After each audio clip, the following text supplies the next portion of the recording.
반갑습니다. 송지준입니다. 21대 국회에서는 정말 우리가 청문회가 됐거나 전체회의가 됐거나 그런 모습을 보면서 눈살 찌푸려지는 경우가 굉장히 많았죠. 그런 역할을 주도했던 사람도 꽤 많이 있었습니다만 다행스러운 거는 이번 총선에서는 그런 인간들이 정리가 돼가지고 그나마 22대 이 국회 같은 경우는 좀 낫지 않을까 싶었는데 웬걸 22대 국회 같은 경우는 더하면 더했지 덜한 것 같지는 않습니다. 특히나 이제 그 여러 민주당 의원들 가운데 남녀 중에서 어떻게 보면 가장 눈에 띄는 사람이라고 할까요? 가장 지금 또라이 같은 역할을 하고 있는 여자가 누굽니까? 제가 보기엔 전현이고 남자 같은 경우는 양문석이다. 저는 이렇게 보거든요. 물론 이제 뭐 우열을 가릴 수가 없는 또 여러 희한한 또라이 같은 사람들이 있습니다만 일단 지금 제 눈에 가장 띄는 사람은 전현이와 양문석 두 사람입니다.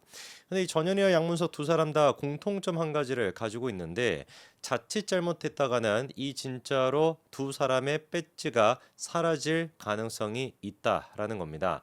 양문석 같은 경우는 잘 아시는 것처럼 이제 관련돼 가지고 그때 뭐 딸을 통해 가지고 불법 대출을 받았다 기억나시죠, 그렇죠? 그거에 대한 수사가 지금 진행 중이고요. 10월 달 정도쯤에 이게 공소시효가 만료가 되기 때문에 그 전까지 검찰이 정리해 가지고 기소하겠다라는 방침이고 전현희 같은 경우는 기억나시는 게 뭡니까? 윤석열 대통령과 김건희 여사를 살인자다라고 얘기한 거.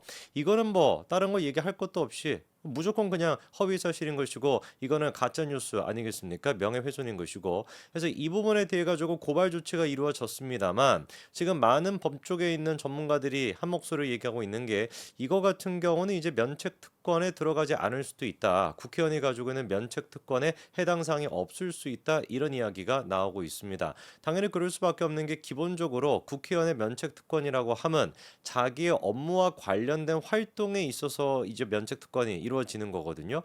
아니 그런데 윤석열 대통령과 김건희 여사를 살인자다라고 얘기하는 게 도대체가 국회의원으로서의 어떤 그 업무랑 무슨 연관이 있습니까? 전현희의 어떤 업무랑 무슨 연관이 있습니까? 물론 뭐 전현희가 또라이다라고 한다면 그 또라이력과는 뭐 연관이 돼 있다라고 할 수가 있겠지만 국회의원과의 어떤 연관성은 하나도 없는 것이죠.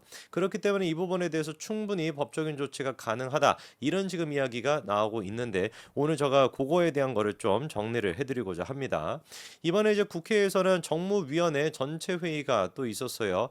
근데 그 국무 지금 이제 또 정무위원회 전체 회의에서도 이번에 또 언급이 됐던 게 권익위 그 이제 그 과장이었나요? 그분의 어떤 극단 선택 이거를 놓고서 또 얘기가 나왔습니다.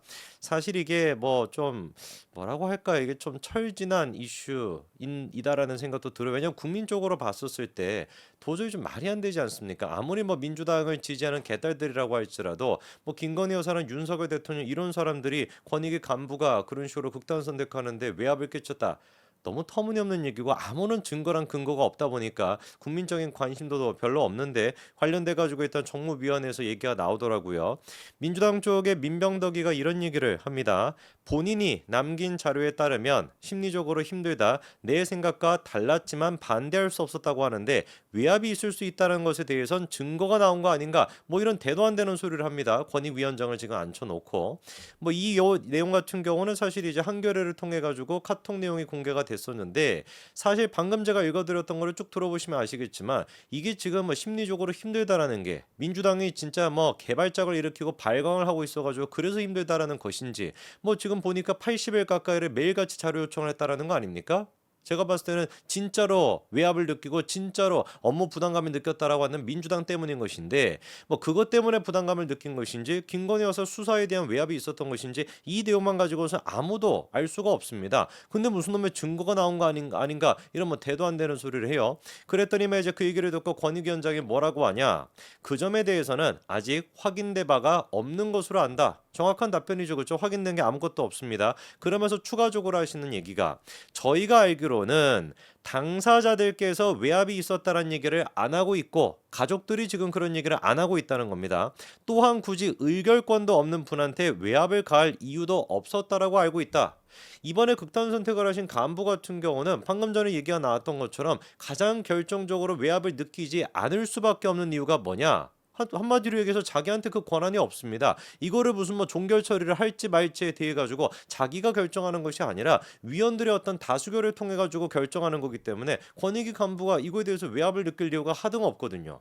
만약 에 간부의 역할 자체가 이거를 종결 처리할 것이냐 말 것이냐를 결정하는 거였다라고 한다면 뭐 어느 정도 외압을 느낄 수 있다라고 할 수가 있지만, 그거는 결정하는 것 자체는 권익위원들이 결정을 하는 것인데 이 간부랑 무슨 상관이 있겠습니까? 그리고 참으로 다행인 게 이 지금 유가족분들이 얼마나 현명하신 분들이에요. 다른 어떤 유가족을 생각을 해봤을 때 뭐 굳이 뭐라고 막 꼭 집어가지고 얘기할 필요는 없을 것 같지만, 별의별 번 난리를 또 쳐가지고 막 이것도 정치적으로 충분히 뭔가 민주당 입장에서는 지금 막 혀를 낼름낼름 하고 있을 겁니다. 옆에 가가지고 제발 좀 유가족분들 요거 좀 이렇게 얘기해가지고 윤석열 정부로부터 압박을 좀 느꼈다. 뭐 고인이 뭐 평상시에 좀 윤석열 대통령에 대한 무슨 얘기를 한 적이 있다. 이런 얘기 좀 해주세요. 그거만 지금 기다리고 있지 않겠습니까? 그것만 딱 나오는 순간 또 이제 뭐 유가족이 원한다, 진실 규명한다라고 쌩 난리를 칠 텐데, 참으로 다행스럽게도 유가족 분들도 그러지 않고 있는 상태입니다. 그리고 신장 시기가 또 나와가지고 뭐라고 또 얘기를 하냐? 국장이 사망하기 전날인 지난 7일 인사개장 운영 지원과 과장이 고인에게 좌천성 인사의 이동을 예고하면서 강한 항의와 고성이 오갔다라는 제보가 있다. 얘네들 같은 경우는 제보를 받았다라고 하는데 도대체 이 제보를 누구한테 듣는지 모르겠어요. 뭐 밑도 끝도 없이 뭐 그런 식의 제보가 있다. 맨날 이런 식으로 정치하지 않습니까? 뭐 그때 이제 뭐 검수안박부터 시작해가지고 뭐 정견 유착이다 뭐다 뭐 별의별 난리를 쳤었을 때, 검언 유착이었죠. 검언 유착이다 뭐다 뭐 난리를 쳤었을 때도 이철이라고 하는 사기꾼 얘기 듣고 그렇게 하고, 이번에 또 마찬가지로 이제 또 검사에 대한 탄핵소추안 통과시킬 때 장시호랑 무슨 뭐 그런 썸띵이 있었다 뭐다 말 같지도 않은 그 얘기도 다른 거 아니라 수용소 동기. 그러니까 뭔 소리야? 그냥 깜빵에 같이 들어가 있는 사람이라는 거 아닙니까? 그 사람의 얘기를 듣고서 지금 탄핵 소추안을 또 통과시킨 거 아니에요? 뭐 하는 집단이냐고 얘네들은. 도대체 범죄자 얘기가 없으면 정치를 할 수가 없는 집단입니까? 이것도 지금 뭐 듣도 보도 못한 뭐 무슨 못한 그런 뭐 제보가 있다 이런 식으로 또 밀어붙이는 거예요. 그런데도 이제 권익위원장이 뭐라고 하냐? 인사 개입 그런 거 없었다. 그리고 그 제보 니만 들은 것 같지 나는 받아보지 못했다라고 딱 잘라가지고 얘기를 합니다. 아까 제가 말씀을 드린 것처럼 실질적으로 이 문제에 대해 가지고 외압 여부, 그리고 또 어떤 그 업무 과중 이런 것들을 생각해 본다면 책임을 져야 되는 것은 당연히 무슨 뭐 김건희 여사는 윤석열 대통령이 아니라 누굽니까? 민주당입니다. 얘기를 들어보니까 영부인 그 파우치 에만 관련해서 그거 한 가지만 관련해 가지고 민주당이 80일 동안 매일 한 번꼴로 자료 요청을 했다라는 거예요. 아니 생각을 해보십시오. 공무원이 그거 역할 한 가지만 지금 하고 있는 것도 아니고 자기 원래 업무도 있고 9to6도 지켜야 될 것인데, 허구한 날 진짜 민주당이 벌떼같이 들고 일어나가지고 김건희 여사 파우치 문제에 대해 가지고 80일 동안 밤낮으로 계속해가지고 그런 식으로 자료 요청을 한다라고 한다면은 이것이야말로 폭력이지 뭐가 도대체 폭력이겠습니까? 그렇지 않습니까? 사실 저는 이 얘기는 처음 들었는데 80일 동안 매일같이 그런 자료 정보를 요구했다라고 한다면은 일반 국민들도 마팅이 갈 수밖에 없는 것인데, 하물며 공무원이 그 느끼는 심적 부담감은 얼마나 크겠냐고요. 모든 지금 민주당 쪽에 있는 국회의원들이 나를 다 쳐다보고 있고 김건희 여사에 대해 가지고 뭐 했다라 그래가지고 개딸들이 맨날 무슨 뭐 협박하고 댓글 달고 이러고 있는 지경이라고 한다면은 누구로부터 근본적으로 외압을 느끼고 스트레스를 받겠습니까? 뻔할 뻔짜 아닙니까? 그리고 이번엔 또 추가적으로 밝혀진 내용이 뭐냐? 전현희가 진짜 미친 여자라는 생각밖에 안 드는 것이, 이 인간이 고인의 빈소에 찾아가 가지고 어떤 만행을 저질렀냐? 정승윤 권익위 부위원장을 만나서, 이게 지금 빈소입니다. 빈소. 장례식장이란 말이에요. 장례식장에 가가지고 권익위 부위원장을 만나가지고 전현희가 뭐라고 했다는 거예요? 죗값을 치를 것이다. 이딴 얘기를 했다는 거 완전 미친 여자 아닙니까? 아니 이게 도대체가 유가족이 먼저 나서가지고 지금 이게 정치적인 문제다라고 얘기하시지도 않고, 오히려 지금 부인되는 분 같은 경우는 이거 정치적으로 조금 되는 게 부담스럽다, 그렇기 때문에 정치 안 왔으면 좋겠다, 그런 얘기까지 하시지 않았습니까? 전현희 지가 뭐라고 도대체가, 이거 뭐 지 지금 장례식도 아닌 것이고 지 가족의 장례식도 아닌 것인데, 그 장례식장에 가가지고 고인들이 지금 슬픔에 빠져 있는데 지까짓 게 뭐라고 부위원장을 만나가지고 그 자리에서 이렇게 행패를 부립니까? 죗값을 치르긴 뭔 놈의 죗값을 치러, 네 죗값이나 치를 것이지. 완전 정신이 나가도 이렇게 나갈 수 있나 싶어요. 저는 그래서 이게 믿기지가 않아가지고 에이 설마 아니겠지 싶었는데, 권익위원장이 뭐라고 또 말을 하시냐? 자기도 그 현장에 있었는데 전현희의 발언은 부당한 언사였다고 생각한다. 진짜로 그렇게 얘기를 했다라는 겁니다. 이거 어떻게 해야 됩니까?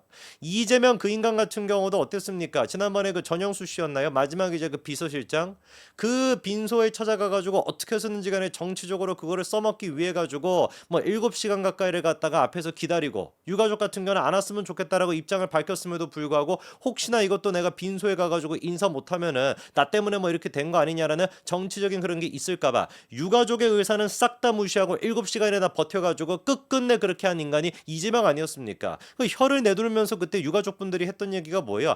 이재명 저건 안 오라 그래서 안 올 인간이냐 이런 얘기가 나왔었던 게 이재명입니다. 전현희는 지금 한술 더 떠는 거예요. 아예 그냥 빈소까지 가가지고 이런 식의 행패를 부리는 겁니다. 죗값을 치르긴 뭔 놈의 죗값을 치르 네 죗값이나 치를 것이지. 전현희 같은 경우는 지금 이제 뭐 또 뭐 말도 안 되는 얘기들 뭐 여기저기 가지고 하고 있는데 뭐 민주당에서 완벽하게 지금 또라이 역할을 담당해가지고 뭐 한 건 해보겠다라는 것 같지만 애당초 지금 전현희 같은 경우는 이종배 서울시 의원에 의해 가지고 고발 조치가 되어 있는 상태입니다. 직권남용 그리고 모욕 등의 혐의로 이게 고발이 되어 있는 상태이고 서민이라 그래가지고 서민 교수 말고 서민 민생대책위원이라고 하는 서민이가 있는데 거기에서도 또 고발 조치를 했다라고 합니다. 그리고 이 부분 같은 경우는 김건희 여사가 살인자다. 이 발언은 어떤 측면으로 생각해 보든지 간에 국회의원의 업무와는 공식적인 업무와는 하등 상관이 없는 진짜 쓰레기 같은 발언이었기 때문에 절대로 면책 특권을 적용시키지 않고 그때 김의겸 같은 경우도 면책 특권으로 그게 이제 경찰 조사가 끝났었는데 이번만큼은 절대로 그렇게 하지 않고 전현희에 대한 마찬가지로 우리가 배치를 내놓도록 만들어야 될 겁니다. 여기까지 말씀드리겠습니다. 감사합니다.